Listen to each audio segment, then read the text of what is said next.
All right, folks, the work in Washington, D.C. continues on Black Lives Matter Plaza. It's day two of the demolition. 5 years ago, of course, Black Lives Matter was painted on this. This is 16th Street.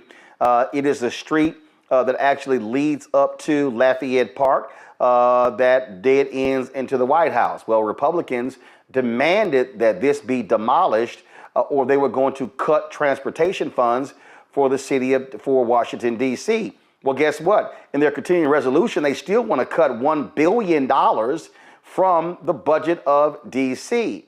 Mayor Muriel Bowser decided to remove the mural created to protest police brutality and racial injustices. Of course, it was put up in the summer of 2020. This is what it looked like. This is literally just outside of our Black Star Network studios. Megan Bailiff is the CEO and president of Equal Striping, the pavement marking company that originally painted the letters. She called the dismantling of the plaza historically obscene. She joins us right now. Megan, glad to have you here. Nice to be Somebody here. posted something on Twitter that I thought was stunning. And they said it took more than 100 years, and we are continuing trying to bring down Confederate statues in this country. Yet 5 years after, less than 5 years after the death of George Floyd, this particular monument is already being destroyed in the nation's capital because Republicans have ordered it order DC to get rid of it. Yes, it's very sad. I know that pressure has been on Mayor Bowser from the very beginning when she did this, and I do want to clarify because it doesn't seem to be clear in a lot of the reporting that this isn't the structure that they're destroying now is not what it was in the very beginning. She did that interesting guerrilla effort that spread around the world. But what they then proceeded to do was put in a permanent, and I agree with you, monument that I thought was the newest monument in DC and one that my company was very proud of being involved in. I think if you could see behind me, that's the framed plans of our work that we did on that spectacular thing. And it is really sad to see it be taken away in just a blink of an eye. So what you're talking about is, initially it was painted Black Lives Matter Plaza. But what ended up, and then there were lots of events, there were protests, all sorts of things. But the problem is businesses along the street were complaining because they were like, hey, how long is this street going to be blocked off? I mean, essentially the 2 blocks from 16th and K all the way to Lafayette Park were blocked. And so what they then did was, if y'all could freeze the video, you see right there those black pipes or whatever you want to call them. So they eventually put those in the street that allowed for traffic to then be able to go in both directions on 16th Street. And so then what happened was, so you see right there, where the B and the L is. It was more involved than that. These actually are 11,000 square feet of cement letters that they put in. They built an entire structure in the street that included that central path, protected path area, and it was quite impressive. And my company spent the last 3 years refurbishing it and making it prepared. We were excited about what it meant as a gathering place for what will be happening in the city next year or may not be happening. If Trump gets his way, we may not be able to have the kinds of gatherings that we had there from its outset. And the point there, what I was saying on where the B and the L is, that's actually where three different years we hosted our show on the anniversary of the death of George Floyd, and when his family was in town with Attorney Ben Crump, they actually came down. You see right there, that was one of the years where we actually broadcast from that spot. Yes, and that kind of gathering place, the impact that it had on my crew being able to have a hand in putting that in, the thought that they had that this was going to be a generational opportunity for their family, for them to share with their friends and family about their impact in creating this space that reminded the country of the importance of that Black lives play in the whole development of our country. Well, it is quite unfortunate. And again, the only reason it is being destroyed is because Republicans demanded it, and they told the mayor to rename it Black Lives Matter Plaza. They wanted it renamed Liberty Plaza. That is what they're saying. I actually spoke to the mayor's office this morning. They called me to clarify something that hasn't been clarified publicly by them, I don't think, prior to this, to say that she actually has not agreed for that name change, that even though that's in the legislation, that isn't something that they are resisting that particular change to this. They are going to take down the Black Well, Lives I can Matter tell you plaque right name, but now, yeah, I can tell you right now, for me, I don't call DCA Reagan Airport. I call it by its letters DCA. And I'm ain't right no there with way in you. hell I'm going to ever call that Liberty Plaza. No way, no way. I agree with you 100%. When I first was reading the headline, when I first walked down there to see our work disappearing, and I read the headline that it was a reconstruction of the Black Lives Matter Plaza, and the headline that I read said, turning it into Liberty Plaza, I thought, boy, all those words together. It was just in the press. I don't know the source of it. I do know that the legislation calls for that renaming, but it's all just heartbreaking. Indeed, indeed. Well, please give your best to your employees. Megan, Thank we you. thank you for your great work. And I am hopeful that if folk do the right thing in 2028 and we throw this bum and J.D. Vance and others out of the White House, that those letters will return to 16th Street, and it will be forever known as Black Lives Matter Plaza. I agree. I did want to add that I ran into a couple of council members from Savannah, Georgia when I was there. And the city planner that used to be the city planner in DC, who oversaw the development of that plaza, is now the city planner in Savannah. And they are, in fact, going to build a Black Lives Matter plaza in Savannah. And I hope that our company has something to do with that as well. Well, that would be absolutely awesome. And if other cities do the exact same thing. Megan, Yeah. thanks a lot. Thank you. Thank you so very much. Larry, this is what happens when residents in D.C. get screwed because they're not a state. Where Republicans, whoever controls Congress, controls the budget of Washington, D.C., and they get treated like a yo-yo depending on who's in the White House or who controls Congress.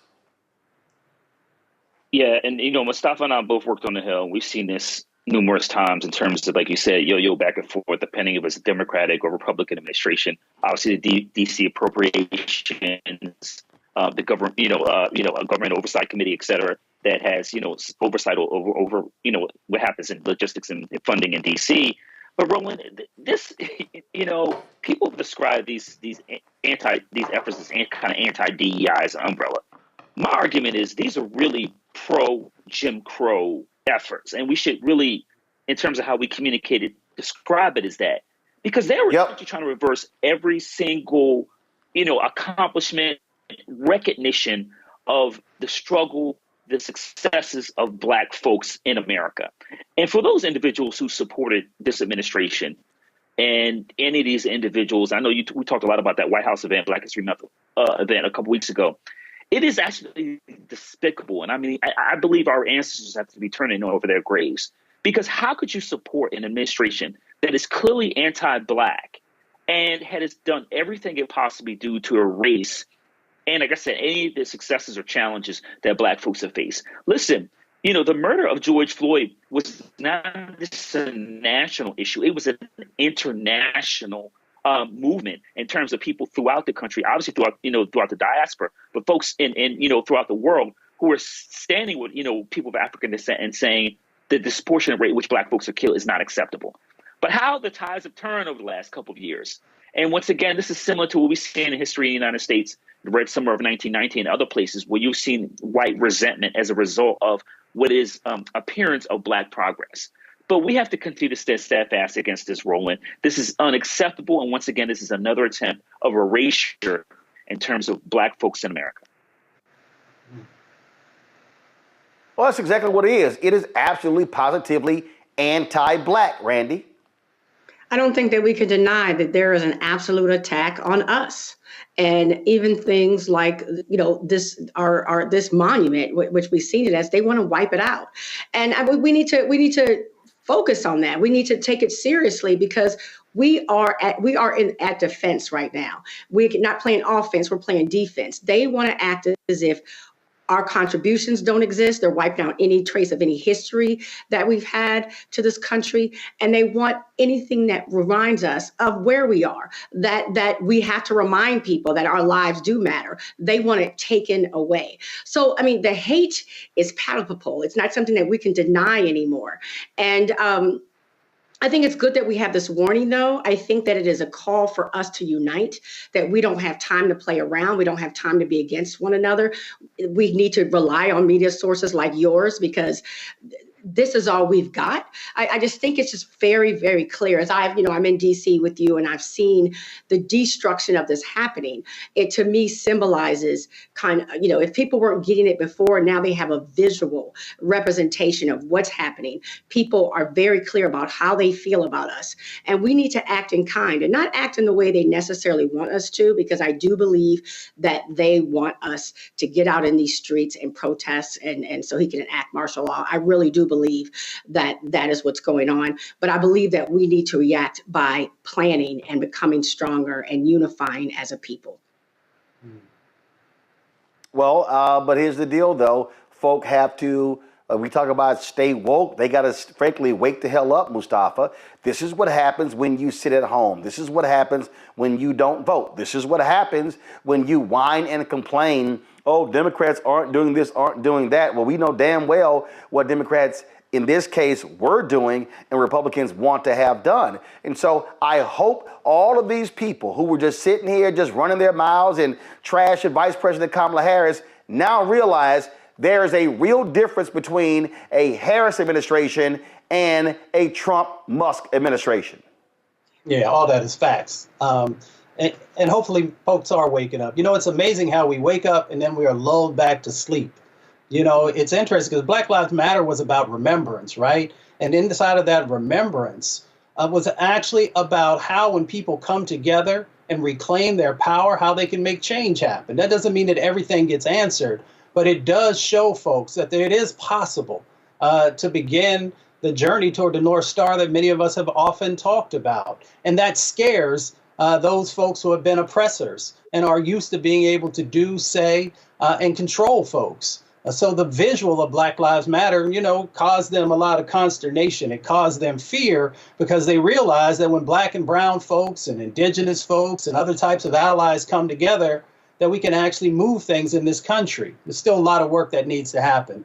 And when this happened earlier, I had to write a little bit. I'm just going to hit you with just a real quick 30 seconds of it. It said Black Lives Matter Plaza. They came with hands heavy with silence, dragging buckets of erasure. And if paint could swallow a revolution, as if footsteps could forget where they were headed, as if tongues could be tied after tasting freedom. But we are louder than pavement. Our breath breaks barriers. Our fists carve echoes in the air. Our words rise higher than your hush. Black Lives Matter written in the sky, a love letter scrawled in the clouds. Black Lives Matter reflecting in millions of eyes, blinking back the sun, unblinking the fight. Black Lives Matter. Not just on the street, but in the soil. Not just in the paint, but in the pulse. Not just in a whisper, but a wall, a song, a storm. Not just surviving, but thriving. Shining, reborn. Black lives still matter. Well, they indeed do. But what you're dealing with here are Republicans who do not give a damn about Black lives at all. And guess what? All of those Black MAGA imps who were at the White House just dancing and shaking their asses at the Black History Month reception. It's amazing how quiet they are. They're real quiet. Quiet about this, quiet about them ending the lawsuit in Cancer Alley, impacting Black people in Louisiana. Quiet about so many things. Hello, I'm Isaac Hayes III, founder and CEO of Fanbase. And right now we're accepting investors in our $17 million round to revolutionize the future of social media. Today, for just $399, you can own 60 shares of stock in Fanbase at $665 a share. Go to startengine.com/fanbase and invest today. While the big platforms have grown too massive and disconnected from their users, Fanbase is building a platform where creators and users truly come first. We've already raised $8.6 million from everyday investors who believe in this vision, and now you can join them. This is your chance to invest in a social media tech company with over 1 million users that is disrupting media by allowing anyone to reach all of their following and monetize their content from day one. The market is changing, big platforms are failing to serve their users, and Fanbase is stepping up to fill the gap. Don't wait until it's too late. Invest now. Invest for yourself and your future. Go to startengine.com/fanbase and own the future of social media.